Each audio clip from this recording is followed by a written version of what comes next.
اس بارے میں ہمیں احادیث میں بلکہ قرآن میں بھی صحیح اس بات کا ذکر ہمیں ملتا ہے، احادیث میں بھی جو ہے اس کا ثبوت ملتا ہے کہ ہاں اس بات کا امکان ہے کہ جادو ہو سکتا ہے اور کوئی شخص جو ہے جادو کر سکتا ہے اور کروا سکتا ہے اور اس کی تاثیر سامنے والے پہ واقع ہوتی ہے، تو یہ بات تو اپنی جگہ واضح ہے۔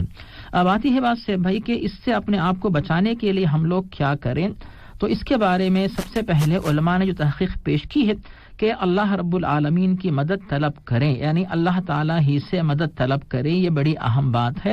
اور اللہ رب العالمین سے مدد طلب کرنے کے جو بہت سارے طریقے ہوتے ہیں، ان طریقوں میں سے ایک طریقہ یہ ہے کہ قرآن مجید کے اندر آیات رقیہ کے نام سے علماء نے تحقیق پیش کی کہ کئی صورتیں، کئی آیتیں ایسی ہیں جن کے پڑھنے کی وجہ سے اگر کسی کے اوپر پہلے سے ہی جادو کا اثر ہو چکا ہو یا کوئی شخص جو ہے ایسے اثرات سے اپنے آپ کو بچانا چاہتا ہو، اپنے گھر کو، گھر والوں کو بچانا چاہتا ہو، تو ان آیات کی تلاوت کر کے، ان آیات کو پڑھ کر جو ہے خود کا، اپنے آپ کا اور اپنے گھر والوں کا تحفظ کر سکتا ہے۔ تو صاحبہ اس بارے میں ہم لوگ گہرائی میں جانے کے بجائے اختصار کے ساتھ صرف اشارہ کرتے ہوئے آگے بڑھ سکتے ہیں۔ مثال کے طور پر علماء نے جو جادو سے بچنے کے لیے، جادو کو توڑنے کے لیے جو آیتیں بتائی، ان میں سے ایک تو ہے سب سے پہلے سورۃ الفاتحہ، اور دوسرے نمبر پر جو ہے سورۃ البقرہ کی جو ابتدائی 5 آیات الف لام میم سے لے کر، اور تیسرے نمبر پر سورۃ البقرہ کے اندر ہی جو ہے جو حضرت سلیمان علیہ السلام کے دور میں جو جادوگر تھے اور شیاطین جو ہے جادو سکھایا کرتے تھے، لوگوں کو جادو میں مبتلا کیا کرتے تھے، تو وہ جو واقعہ اس میں مذکور ہے وہ ہے سورۃ البقرہ کی آیات 102 اور 103 کے اندر ان دونوں آیات کو پڑھنا، اور یہ آغاز ہوتا ان آیات کا وَاتَّبَعُوا مَا تَتْلُو الشَّيَاطِينُ عَلَى مُلْكِ سُلَيْمَانَ، یہ ہو گئی تیسری بات۔ چوتھی بات ہے آیت الکرسی، اور اس کے بعد آتی ہے 5ویں بات سورۃ البقرہ کی آخری 2 آیتیں آمن الرسول بما انزل الیہ من ربہ والمؤمنون۔ اس کے بعد سے آتی ہے بات سورۃ الصافات کے اندر آیت نمبر 1 سے لے کر آیت نمبر 10 تک جو ہے، اور اس کے بعد سورۃ المومنون کے اندر جو ہے آخری 4 آیتیں جو ہوتی ہیں، تو ان کی تلاوت آپ کثرت سے کرتے رہیں۔ اور ان کے علاوہ سے بھائی جو آیات السحر کے نام سے قرآن مجید کے اندر جو حضرت موسیٰ علیہ السلام کا مقابلہ جو جادوگروں سے ہوا تھا، تو اس موقع پر اللہ تعالیٰ نے جن آیات کو نازل کیا اس جادو اور جادو کے توڑ کے بارے میں، ان آیات کی تلاوت بھی آپ کرتے رہیں۔ مثال کے طور پر سورۃ الاعراف کے اندر جو ہے موسیٰ اور جو جادوگروں کے آپس میں جو مقابلہ ہوا تھا، اس کے بارے میں مذکور سورۃ الاعراف آیات 117 سے لے کر 122۔ اسی طرح جو ہے سورۃ یونس کے اندر آیات تقریباً 79 سے لے کر جو ہے 82 تک جو آیات ہیں، اور اسی طرح جو ہے سورہ طٰہٰ کے اندر آیت 65 سے لے کر آیت 69، یہ جو آیات ہیں جن میں جادو کا ذکر ہے کہ کس طرح اللہ تعالیٰ نے جادو کی تاثیر کو ناکام کیا۔ اور آگے چل کر ہم یہ پیش کر سکتے ہیں کہ جو آخری جو 4 قل ہیں، سورہ قل یا ایھا الکافرون اور قل واللہ احد، قل اعوذ برب الفلق، قل اعوذ برب الناس، ان کی آپ جو ہے تلاوت کثرت سے کرتے رہیں۔ تو ایک تو ہوگی سے بھائی ایک بات۔ اب ان کے علاوہ جو دعائیں ہمارے سامنے حدیث میں ملتی ہیں، اور گزشتہ کسی حلقے میں آپ نے ایک اچھی دعا، بلکہ 2-3 دعائیں آپ نے پیش کی، ان میں جو دعا ہمیں ملتی ہے ابو داؤد و ترمذی کے اندر حضرت عثمان سے پیارے نبی واضح فرماتے ہیں، اگر کوئی شخص جو صبح و شام اس دعا کو دہراتا رہے تو اللہ تعالیٰ اسے ہر ایک تکلیف دینے والی چیز سے بچانے کی امید ہے۔ وہ دعا ہے بسم اللہ الذی لا یضر مع اسمہ شیء فی الارض ولا فی السماء هو السمیع العلیم۔ اور اسی طرح جو ہے صحیح مسلم میں حضرت ابو ہریرہ کی حدیث ہے جس میں جو ہے پیارے نبی ایک صحابی کو تاکید کرتے ہیں کہ تم یہ دعا پڑھا کرو صبح و شام، اعوذ بکلمات اللہ التامات من شر ما خلق۔ اور اسی طرح ابو داؤد کے اندر حضرت عبداللہ بن عمر سے حدیث مروی ہے، پیارے نبی یہ حدیث سکھاتے ہیں کہ اعوذ بکلمات اللہ التامات من غضبہ وعقابہ ومن شر عبادہ ومن همزات الشیاطین وان یحضرون۔ اور ایک آخری دعا صحیح بخاری میں حضرت عبداللہ بن عباس سے پیارے نبی حدیث جو ہے، یہ دعا ان کے یعنی جو پیارے نبی کی دعا تھی اس کو عبداللہ بن عباس پیش کرتے ہیں، تو علماء نے اس دعا سے جو الفاظ اخذ کیے ہیں، اعوذ بکلمات اللہ التامات من شر کل اعوذ بکلمات اللہ التامہ من کل شیطان وہامہ ومن کل عین لامہ. تو ان دعاؤں کو کثرت سے آپ پڑھا کریں تاکہ جو ہے جس اندیشے کے بارے میں موصوف نے دریافت کیا ہے وہ اندیشہ دور ہو جائے اور وہ اندیشہ یا تکلیف جو ہے کسی کے قریب نہ آنے پائے. جس سے میں جزاک اللہ خیر. مولانا ایک چھوٹی سی بات عرض کرنا چاہوں گا اسی حوالے سے اگر آپ اجازت دیں. وہ یہ کہ جادو سے بچنے کے لیے دعائیں ماشاءاللہ آپ نے آیات بھی اور دعاؤں کا بھی ذکر فرمایا. ہمارے مسائل صرف جادو تو نہیں ہے, ہمارے مسائل تو بہت سارے ہیں. بچوں کی تربیت, بچوں کے لیے بھی دعا مانگنی ہے, بیوی کے لیے بھی دعائیں مانگنی ہے, والدین کے لیے بھی دعائیں مانگنی ہے, اپنے لیے بھی دعائیں مانگنی ہے. اگر ہم صرف جادو کی دعائیں ہی پڑھنا چاہیں تو اس میں صبح شام اتنا وقت نکالنا آج کل کی زندگی میں جس طرح کے افراتفری کا اور بہت کام بہت زیادہ ہوتے ہیں تو اس میں روزانہ پابندی سے مشکل ہو جاتا ہے. ایسے میں اگر ہم کچھ آیات, کچھ دعائیں مخصوص کر لیں اور جن کی زیادہ اللہ کے رسول صلی اللہ علیہ وسلم نے جن کی ترغیب دلائی ہے ان کو ہم کثرت سے اپنے لیے پابند کر لیں کہ ہم نے فجر کی نماز کے بعد لازماً آیت الکرسی پڑھنی ہے, فجر کی نماز کے بعد ہم نے لازماً تینوں کل یا چاروں کل پڑھنے ہیں, فجر کی نماز کے بعد ہم نے 3 دفعہ اعوذ بکلمات اللہ التامات من شر ما خلق یہ پڑھنا ہے, فجر کے بعد ہم نے 3 دفعہ یہ دعا پڑھی بسم اللہ الذی لا یضر مع اسمہ شیء فی الارض ولا فی السماء وهو السمیع العلیم. فجر کے بعد ہم نے لا الہ الا اللہ وحدہ لا شریک له له الملک وله الحمد یحیی ویمیت بیدہ الخیر وهو علی کل شیء قدیر. یہ 10 مرتبہ تو مسنون ہے, اگر 10 نہیں تو چلو 1 مرتبہ ہی صحیح, 3 دفعہ صحیح, اس کو پابند کر لیں گے نا تو پھر بھی امید ہے کہ ہم جادو سے اپنے آپ کو بچا سکیں گے. لیکن اگر جادو ہو جاتا ہے اور کسی کوئی جادو کا شکار ہو جاتا ہے, کسی پر جادو ہو جاتا ہے, تو پھر آدمی کہا کہ میں بس یہ دعا پڑھ لوں گا تو یہ مشکوک بات ہے. ایسا یقینی بات نہیں ہے کہ لازماً جادو ختم ہو جائے گا, نہیں. پھر آپ کو کسی ایسے فرد سے رجوع کرنا چاہیے جو کہ اس کا باقاعدہ علاج کرنا جانتا ہے. سارے علماء نہیں جانتے, کچھ علماء ہیں جو جانتے ہیں, جو اس فیلڈ میں کام کر رہے ہوتے. آپ پھر ان سے رجوع کر لیجئے, اس طرح پھر وہ مسئلہ حل ہو جائے گا. جس سے بھائی واقعی جو ہے بہت ہی بہترین تاکید اور مشورہ ہے, نصیحت ہے, تاکہ جو سامعین بھائی اور بہن ہیں وہ ان اہم باتوں سے جو ہے استفادہ کریں. اور جیسا کہ آپ نے سمجھایا کہ جادو ہونے سے پہلے تحفظ و احتیاط وہ ایک الگ مرحلہ ہوتا ہے اور ہو جانے کے بعد جو ہوتا ہے وہ ایک دوسرا مرحلہ ہوتا ہے. تو جیسے جو آپ نے مختصر طریقہ بتایا, جو اہم آیتیں جو ہوتی ہیں یعنی اہم سے مراد جو روزمرہ ہم ان کو پڑھتے ہی ہیں تو انہی کو جو ہے دہراتے رہیں تو پھر انشاءاللہ تحفظ ہو سکتا ہے. اگر کسی کے ساتھ یہ معاملہ پیش آ گیا اور اس کے بعد جیسے صاحب بھائی نے جو آیتیں بتائی ان سے فائدہ ہوتا ہے, ٹھیک ہے. اگر ان کے باوجود چونکہ ہر ایک کا علاج کرنے کا طریقہ الگ ہوتا ہے اور ان جادو کی تاثیر کو توڑنے کا طریقہ ہر ایک کے پاس الگ الگ ہوتا ہے, تو اگر آپ یعنی ان آیات کی تلاوت کرنے کے باوجود آپ کے اوپر سے اس کام کی تاثیر نہیں دور ہو رہی ہے تو آپ کو چاہیے کہ وہ لوگ جو اس فیلڈ کے جو تجربے کار ہیں ان کے پاس جا کر اپنا علاج کروائیں. ہم خود دیکھتے ہیں صاحب کہ ہم سب کے پیارے نبی جو ہے آپ ماشاءاللہ کبھی بھی اللہ تعالیٰ کے ذکر سے آپ کبھی بھی غافل نہیں ہوتے, لیکن جب یہودی دشمن اور کافر نے آپ کے خلاف جو ہے اپنی بہنوں کو لے کر پیارے نبی کے خلاف جو جادو کر دیا تو پیارے نبی کئی دعا پڑھنے کے باوجود, آپ کے اوپر پورا قرآن نازل ہونے کے باوجود پھر آپ نے یعنی سورۃ الفلق اور سورۃ الناس ان دونوں کو پڑھنے تک آپ کے اوپر سے جو ہے جادو کا اثر نہیں اترا. اسی لیے جو ہے جادو اتارنے کا طریقہ جو ہے وہ الگ الگ ہوتا ہے. تو جو اس فیلڈ کے ماہر ہیں ان لوگوں کے پاس جا کر اپنا علاج آپ کروائیں تاکہ آپ کو انشاءاللہ اطمینان ہو جائے. صاحب یہاں پر یہ بات بھی بتا دے کہ لوگ جو ہے اس ایسی تکلیف سے پریشان ہو کر غلط مقامات پہ نہ جائیں, جیسے قبروں پر, درگاہوں پر, مزاروں پر. ایسے لوگ جو ایسے کاغذات دیتے ہیں جن میں اللہ و یعنی اللہ کا نام چھوڑ کر جنات کا نام, شیاطین کا نام, اس طرح نام لکھے ہوتے ہیں, یہ سوچتے ہیں کہ ان کا نام استعمال کرنے سے جادو کی تاثیر ٹوٹ جاتی ہے.